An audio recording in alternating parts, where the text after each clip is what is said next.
Well,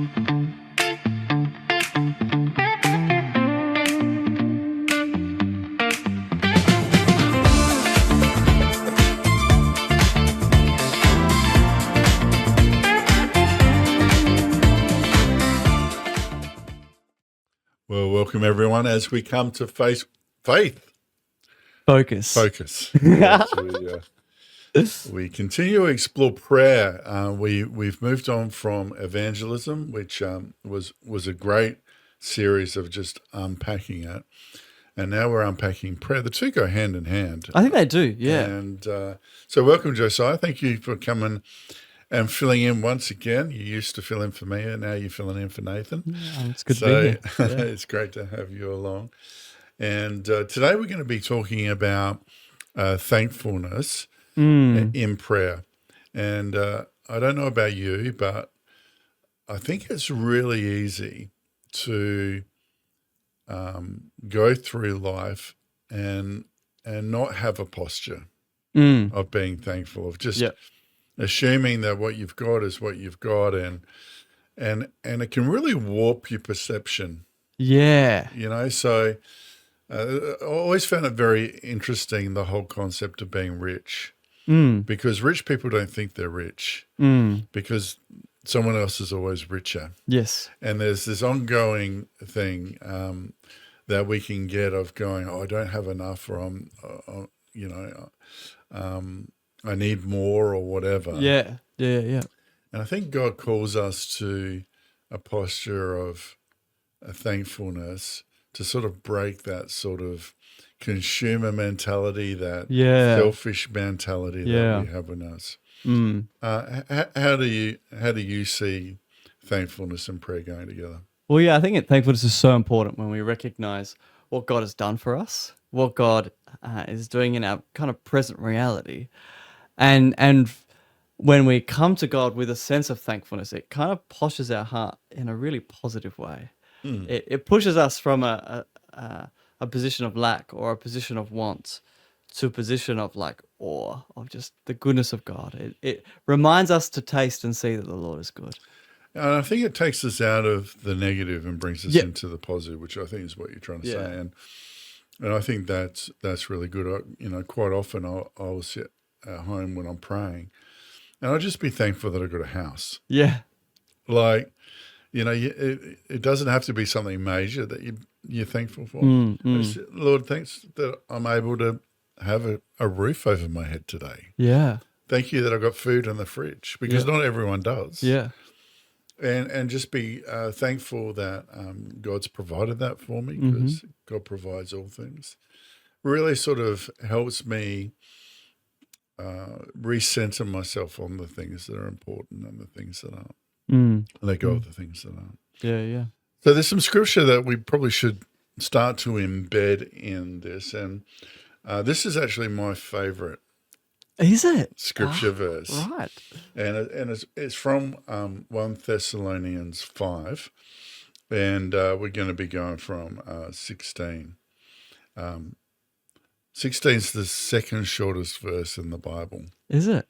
Right. Well, actually, I think it's equal. Jesus wept is the shortest, and 16 is rejoice always, and that's it. And that's it. Yeah, wow.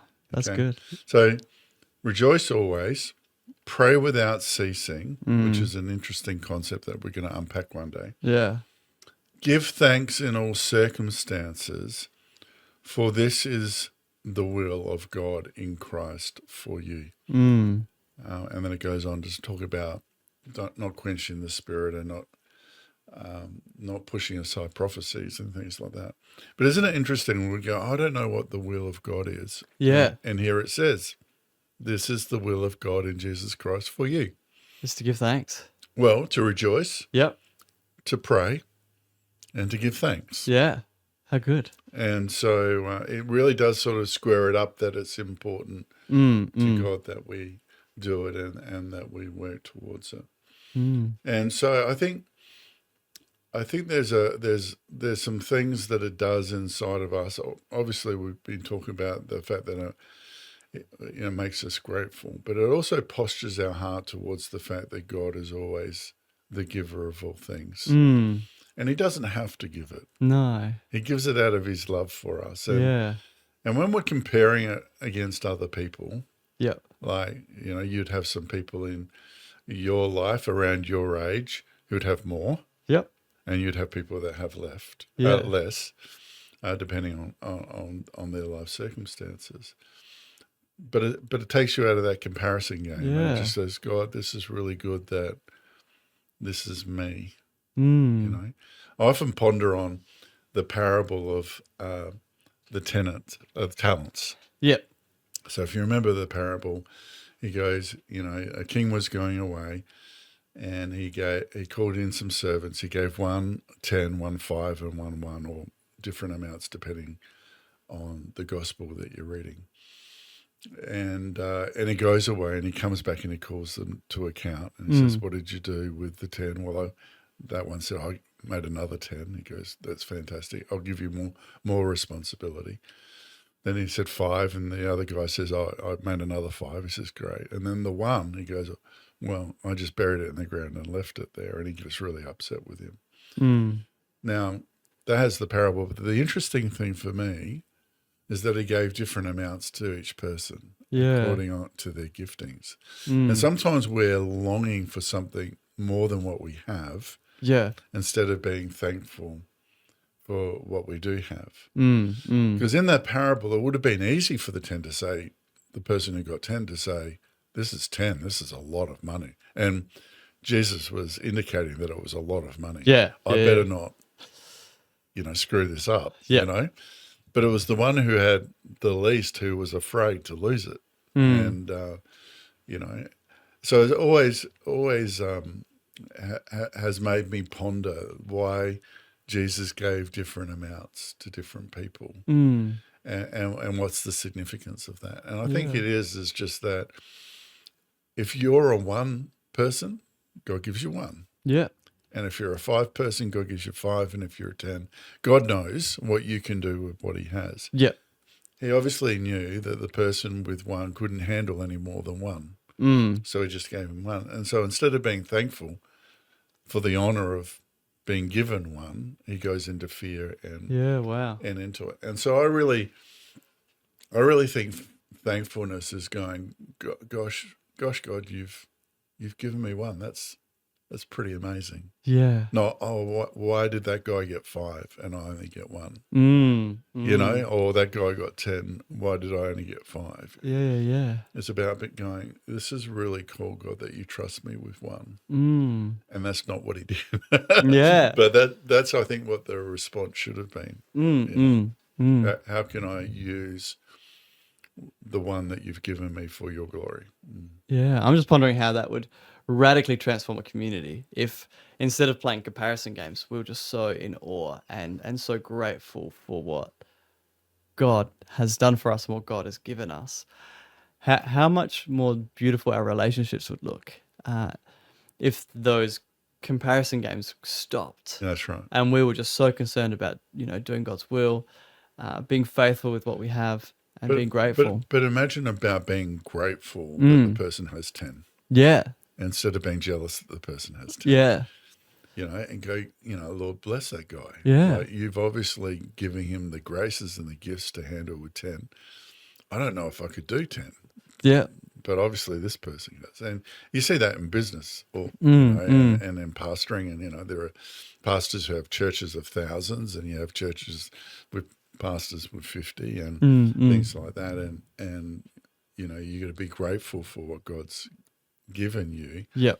Because the parable goes on. If you're faithful with and grateful with what you get, then he will give you more responsibility. So, the end of the parable is take away the 1 from the one who didn't do anything with it, and give it to the one who has 10. Because he who has much, even more will be given to them.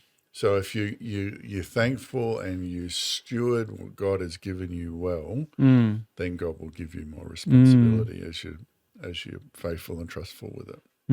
Yeah, wow. That's so good. And so when it comes to prayer, I think it is about being thankful to God for the whole area of your life. Okay. And so maybe maybe you're pining for something in your life and you don't have it. Maybe it's a home, or maybe it's a relationship. Maybe it's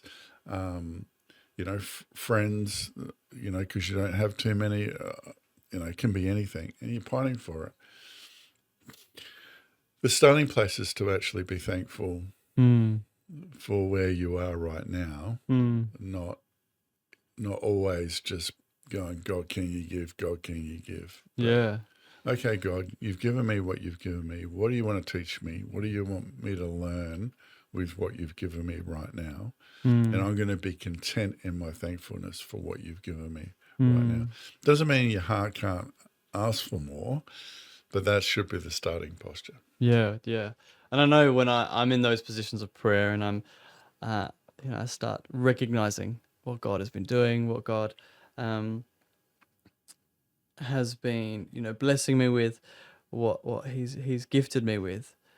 As soon as I start that ball rolling, it just keeps going because there's so many things that God has done. That's right. That I can just be so grateful for and so thankful for. And in that thankfulness, it builds up our faith. Yeah. Because we realize how faithful God has been. Yeah. And we start to uncover these things. Yeah. Even the small things like food in the fridge. Yeah. So we just take it for granted in Australia, but there are places in the world that don't have fridges, don't have food.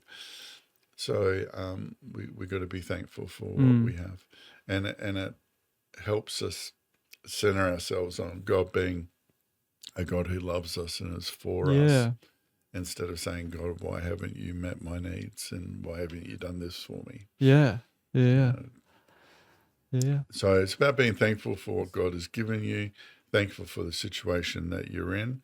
And it says, be thankful in all circumstances. So even if circumstances are going a little bit haywire, and we all have curveballs in our lives, what in the haywireness can you find to be thankful for? Yeah. For that friend's phone call, or for a gift of money when money is tight, or what are the things in the middle of the mess? Yeah. That God will, you can just be thankful that God will never leave you or forsake you. You can, you can strip it right back if you have to, but that posture always helps us to lean in that God is the provider and God has a way through, and God is going to make a way. Yeah. And so I think that's a part of what we need to do, is encourage ourselves to stop and to pause and to say, okay, what can I be thankful for in this? And let God renew your heart and what He's doing for you and in you in that area. Yeah, because I know when things go haywire in my life, I have a tendency to start to spiral, to focus on what is going wrong. But this calls us to actually stop, ponder, and go, what is God doing here? What can I be thankful for? How can I see God blessing me even in this messy circumstance? And I think you are correct, Barry. It will reposition our heart back to Him. Instead of looking at the mess or the disaster that is going on around us, or it's positioning our heart back to God and going, Lord, I'm just so thankful that you're here with me. The psalmist says that God is our rock and our strong fortress and our refuge. And I really see that thankfulness is the method in which we stand back on the rock. Like when everything's a little bit wobbly, sometimes it's praise can do it. Yep.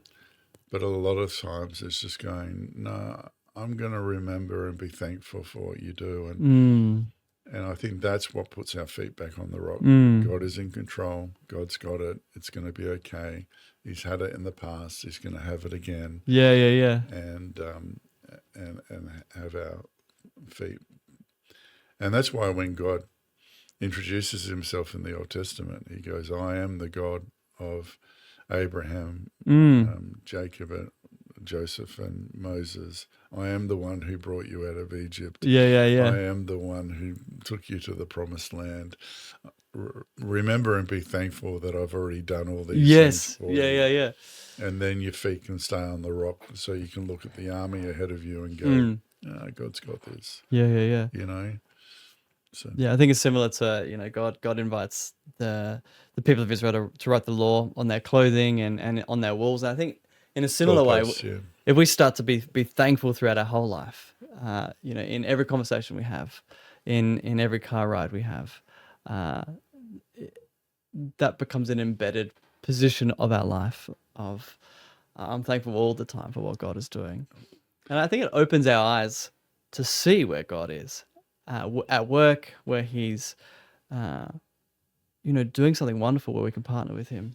And it's hard to be critical when you're being thankful. Yeah, I think so. Yeah, yeah, yeah. So I think that if we can, I was just imagining sitting in a car with someone when you were talking about it and going, God, I'm thankful that this person is with me and that this conversation is happening. It'd be pretty hard to be critical about anything they were saying or doing. Yeah, yeah, you know, yeah. and so it might not be good and it might not be helpful, but it would be hard to be critical of it. And I think that's a great posture. I think as Christians Yeah. need to have, instead of being judgmental or cynical or critical, to be thankful, that God's brought people into our lives, that the opportunities that we have, that we've got, and continue to, to invite God into those spaces, I think is a very beautiful thing. And so when I think we come into God's presence in a time of praying, I think thankfulness is a really important way in which we can approach God. And I talked a bit about this on Sunday, that we need to not just fly into God's presence and with our heart not sorted, because although God will accept us, we're not going to hear Him in response. Yeah. But we need to sort of prepare ourselves to be in the best posture and the best approach to hear God. And I think thankfulness is a really core one in which we can realign our heart and our methods as we come before God and start to listen to what God has to say to us. So, Sunday's reading says that God always hears us. The question I asked, do we always hear Him? Yeah. And so we've got to get ourselves in a position where we have our hearts in the right place. And Thanksgiving is one of the keys to doing that. Yeah. And we should do it more often. Yeah, I've been pondering on the story of the Israelites when they're about to hit the Promised Land, and they send the spies in, and they get overwhelmed by the Promised Land. They see the giants. They see, And they weren't giants. no. They see the fortified cities, and they get scared. Yep. And instead of recognizing that God had given them a land of milk and honey, and being thankful in that, and going like, God is with us, they freak out. They panic. But I think if we come in a position of thankfulness of what God is doing, it opens us up ready for the Promised Land. It opens us up ready to new possibilities. Yeah. New ways of going. And again, going back to the parable, that's what it is. When you're responsible for what God gives you, yeah. and you learn to multiply it, or learn to live in the blessing of it, then He will give you more. Yeah. And so, but some of us are ones, and some of us are fives, and some of us are tens, and we're just going to be content in that. Yeah. Be grateful for that, and then do what God asks us to do. So that's for me the essence of thankfulness. I think it's a great thing to continue to remember. It is something that continues to bring us back into alignment with God and His purposes. It's something that strengthens us and encourages us. It's something that stabilizes us in a time of turmoil. And all those things are just there for us. And it's just simply whether we want to incorporate it in how we pray, to say, I'm going to take a moment and just be thankful and grateful for all that God's done this week. And some people at the end of their day will sit down and write out what they're thankful for, That's awesome. what God's done for them at the end of the day as a meditation before they go to sleep. Some of them also go, well, what could I have done better? Yeah. If I've sinned, Lord, help me to identify that as well. But to actually just ponder back on the day and say, Lord, what am I grateful for today? What am I thankful for? Is a beautiful way to end the day. I reckon it is. Yeah. Yeah. So that's all I got. That's good. All right. Until we see you again, God bless. Take care. I'll see you soon.